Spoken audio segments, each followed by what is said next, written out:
नमस्कार दोस्तों, हमारे YouTube चैनल ज्योतिष अब तक में आप सभी का स्वागत है। आज एक बहुत ही महत्वपूर्ण विषय को लेकर उपस्थित हूँ। कभी कभी कुंडली में आप जब देखते हैं उसे तो पता चलता है कि कोई योग नहीं बना हुआ है, स्वगृही नहीं है, उच्च का नहीं है, तो इस भाव में अगर यह ग्रह रहता तो अच्छा फल देता।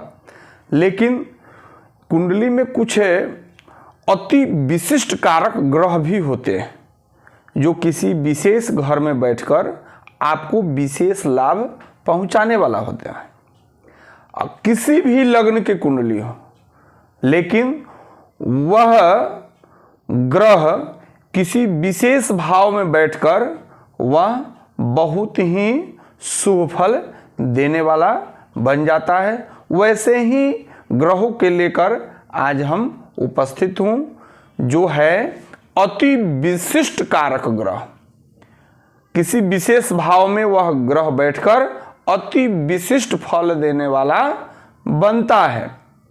तो आइए हम देखते हैं। एक लग्न चक्र हम पूर्व से तैयार कर लिए हुए हैं। यह प्रथम भाव दिया हुआ है, यह लग्न है तो लग्न का यह प्रथम भाव दे दिए हुए हैं। यह द्वितीय, तृतीय, यह चतुर्थ, पंचम, षष्टम, सप्तम, अष्टम, नवम, दसम, एकादश, द्वादश, इस सब भाव का चर्चा है।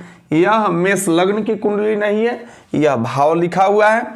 इसमें कहता है कि चंद्रमा अगर प्रथम भाव में हो तो वह अति विशिष्ट कारक ग्रह होता है। चंद्रमा का चाहे किसी भी लग्न की कुंडली हो, चंद्रमा अगर प्रथम भाव में बैठा हो या सप्तम भाव में बैठा हो तो यह आपको अति विशिष्ट कारक ग्रह माना जाएगा।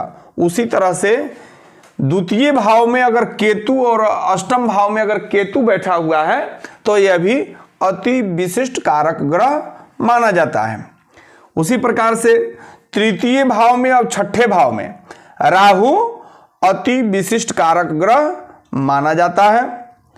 चतुर्थ भाव में शुक्र को यह माना जाता है। शुक्र को चतुर्थ भाव और सप्तम भाव, यह दोनों भाव सुख को दर्शाता है। एक सुख का ग्रह है और चतुर्थ से यह चतुर्थ है, यह विशेष सुख को देने वाला होता है। इसलिए शुक्र जो है चतुर्थ भाव में और सप्तम भाव में अति विशिष्ट कारक ग्रह माना जाता है।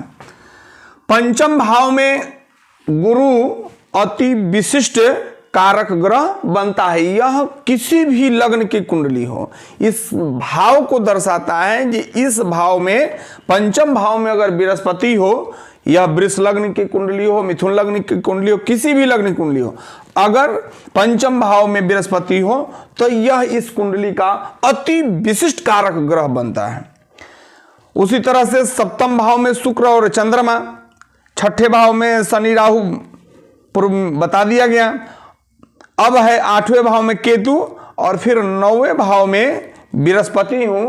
बृहस्पति को ही मिला है, नवम भाव में अगर बृहस्पति हो तो यह अति विशिष्ट कारक ग्रह माना जाता है।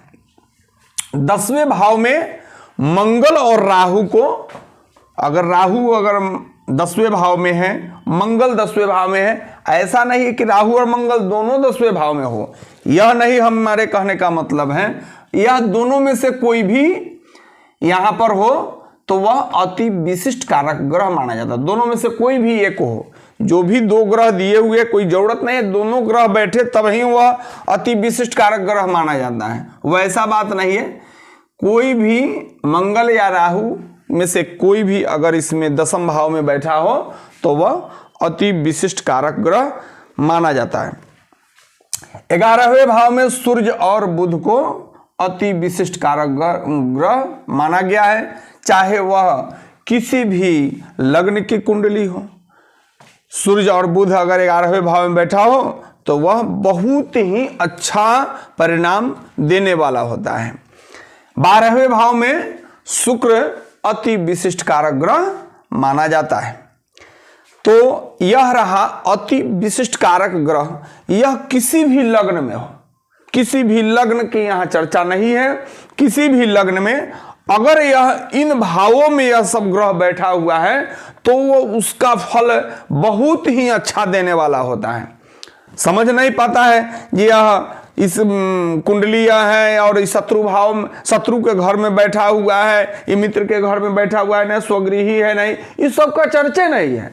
यह चर्चा है कि इस भाव में अगर यह ग्रह बैठा हुआ है तो वह विशेष लाभ देने वाला होगा ही, चाहे वह किसी भी भाव का हो। अगर यह कुंडली में यह कारक हो या नहीं हो ग्रह, लेकिन इन भाव में अगर बैठ जाए तब यह बहुत ही विशिष्ट फल देने वाला बनता है। इसमें अगर वह मार्केश का भी हो फिर भी उसका चर्चा नहीं है, अष्टम भाव का हो या षष्ठम भाव या द्वादश भाव का स्वामी हो, इसका चर्चा नहीं है। अगर वह इन भावों में अगर बैठ जाए वह विशेष लाभ पहुंचाने वाला होता है। आशा करता हूं कि आप लोग विशिष्ट कारक ग्रह को बहुत अच्छा से समझ गए होंगे। अगले वीडियो में और हम ऐसे ऐसे विषयों को लेकर आएंगे। तब तक के लिए नमस्कार।